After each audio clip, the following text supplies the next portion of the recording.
Mais qu'est-ce qui se passe là? Ça sent le vin chaud, ça sent la sucrerie, il y a du monde à l'étournie, des lumières, des musiques, des cadeaux, ça scintille, plein d'enfants. Ça y est, on est en plein dedans. Bonjour, bonsoir, spécial Noël. C'est parti, bah on y va alors, on y va, on arrive.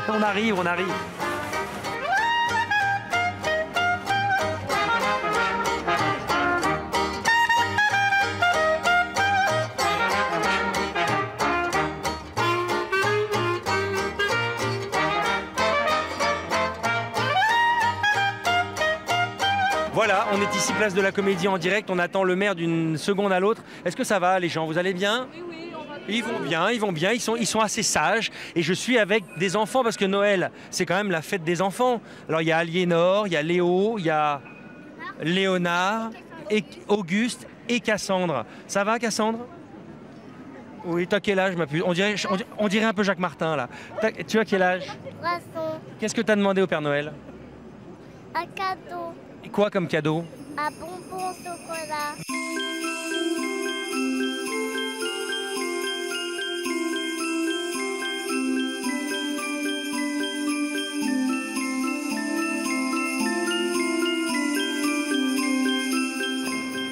Ben, je comprends pas, c'est pas allumé.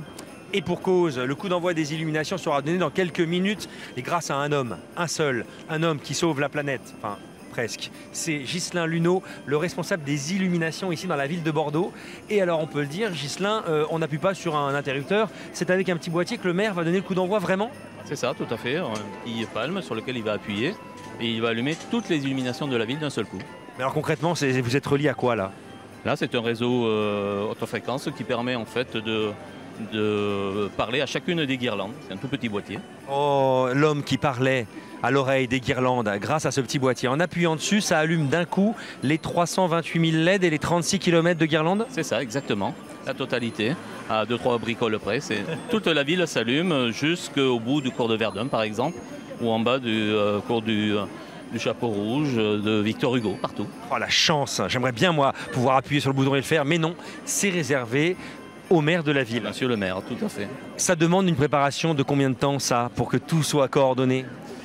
Il faut 2 mois environ pour installer. Il faut toute l'année en vérité pour préparer le dossier, c'est un dossier qui ne s'arrête jamais. 2 mois pour installer, 1 mois de fonctionnement avec des opérations de maintenance pendant 1 mois. Et après environ 1 mois et demi pour tout déposer. Moi je vous le dis, cet homme est une lumière. Je sais, elle est facile. Oui. Vous allez inaugurer dans quelques secondes avec le fameux boîtier les illuminations de Noël. Ça représente quoi pour vous Noël?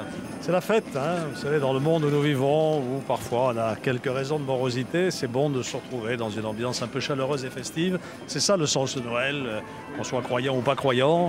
Voilà, c'est un moment privilégié.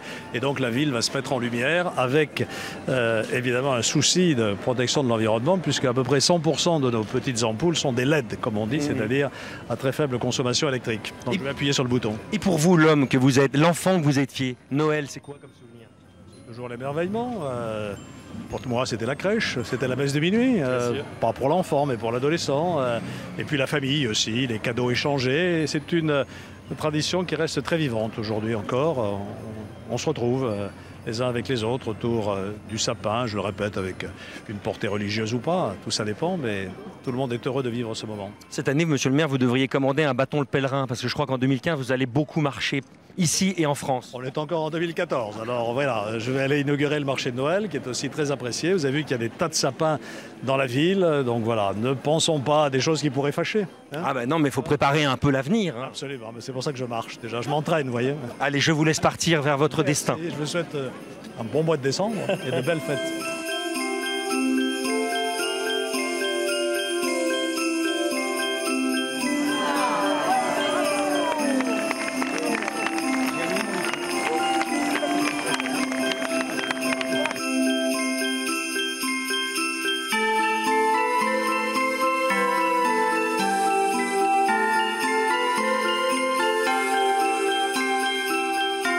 Et sur ce marché de Noël, on vient du monde entier.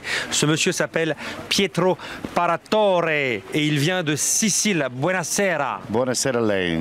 Il ne parle pas français, mais on va se débrouiller. Et la marque pour laquelle il est là s'appelle Efesto. Efesto, ça vient d'où, Pietro?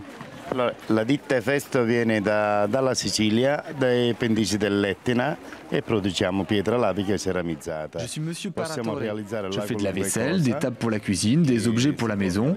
Je gère une entreprise familiale qui crée des produits en pierre de lave émaillée de la lave de l'Etna, car nous sommes situés au pied du volcan. Incroyable, des produits qui viennent et qui sont fabriqués au pied de ce légendaire Etna. Pourquoi vous êtes à Bordeaux et qu'est-ce que ça vous fait d'être à Bordeaux? Allora, in questa zona io vengo già da 3-4 anni, magari sono stato una volta all'anno alla fiera qua a Redo. Nous sommes déjà venus à Périgueux, Bergerac, et maintenant nous sommes à Bordeaux. C'est un plaisir, on apprécie. En tout cas, Pietro, j'adore votre voix et votre accent sicilien. Io ti ringrazio moltissimo che ti piace l'accento siciliano, perché l'accento siciliano è conosciuto. Je suis content en tout cas d'être ici et représenter la Sicile dans ce marché de Noël. Eh bien, nous aussi. Grazie mille. Grazie a te e della vostra accoglienza di tutta la città. J'ai compris.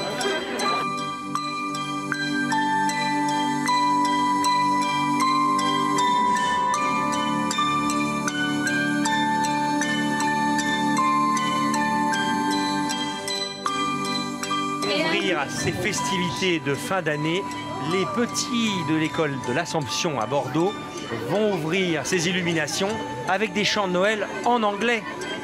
Joyeux Noël les enfants!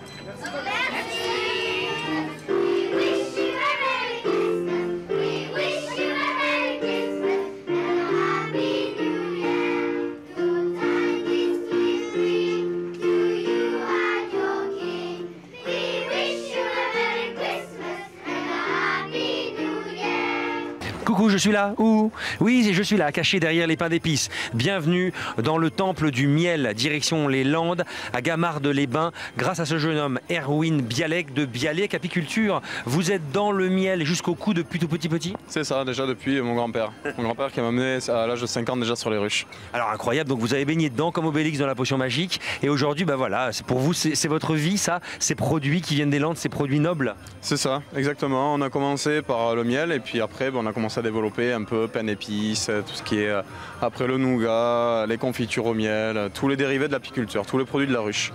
À l'heure du malbouffe parfois, à l'heure du bien manger, à l'heure où parfois les gens essayent de faire un peu plus attention, vous sentez que par exemple maintenant on se dit bah oui, le miel, les produits maison, faut maintenant plus en consommer. Vous le sentez ça? Oui, bien sûr. Les gens maintenant commencent à se retourner vers des produits de plus en plus naturels, déjà. Voilà. Tant mieux pour vous. C'est ça. Exactement. Alors le miel, hein, c'est donc le travail des abeilles, c'est le fameux propolis. Quelles sont les vertus du miel? On dit toujours que le miel c'est très bon vraiment pour la santé. C'est ça, alors après les miels ont différentes propriétés. Vous avez le miel châtaignier qui est très bon pour la gorge. Voilà, les gens confondent aussi avec le miel de thym mais qui est exactement la même chose. Après vous avez le miel d'acacia, le miel de bruyère. Donc après tout ça, toutes les propriétés changent si vous voulez, selon le miel. Et là par exemple, votre pain d'épices, alors par exemple celui-là, ce bon pain d'épices maison, quelles sont ses vertus? Voilà, bon après dedans nous y mettons un miel toute fleur. Il n'y a pas vraiment de vertu, après c'est la recette secrète de famille. Voilà. Ah parce qu'il y a une recette secrète? C'est ça, c'est un pain d'épices qu'on peut consommer sur plusieurs semaines, qui n'a aucune matière grasse. Voilà, donc on peut y mettre facilement un morceau de beurre, un morceau de foie gras, quelque chose comme ça dessus. Et alors le secret, c'est quoi le secret? Secret. Je ne vais pas me dire. Hein. En tout cas, moi je vous le dis, le miel, c'est bon pour Erwin. Vous avez vu le beau gars? Non mais lui, ça doit y aller les abeilles autour de la ruche. Oui. Ouais, elle me pique aussi comme aux autres. Hein. On se fait tous piquer. Je vais en manger plein. Allez-y, c'est fait pour. Faites-vous plaisir.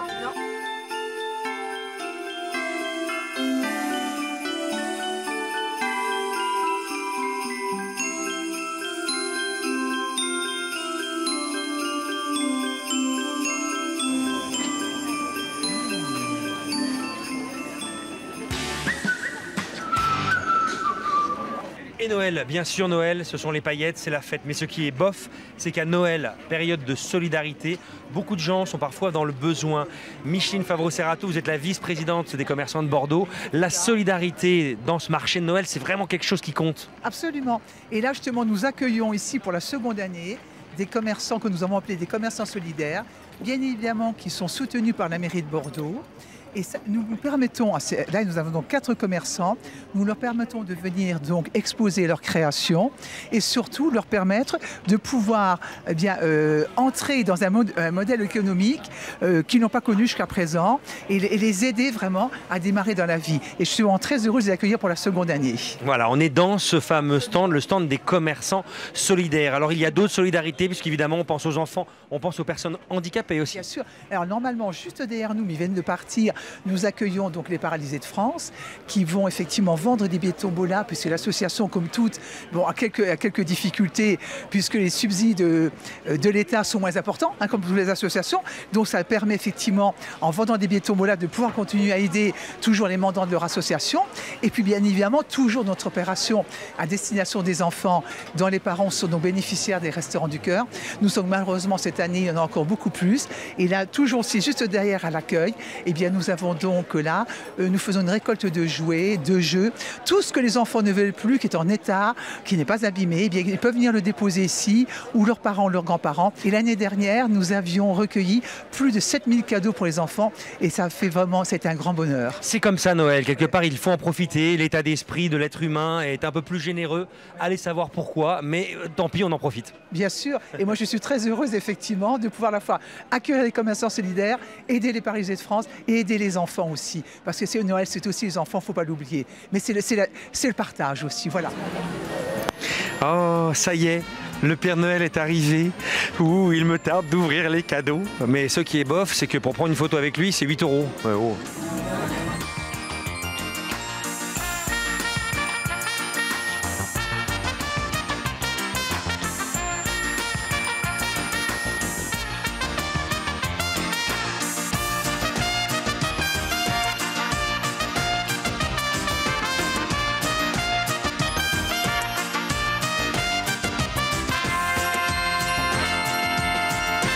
Et attendez-moi pour la dinde, hein. Allez, et bon réveillon!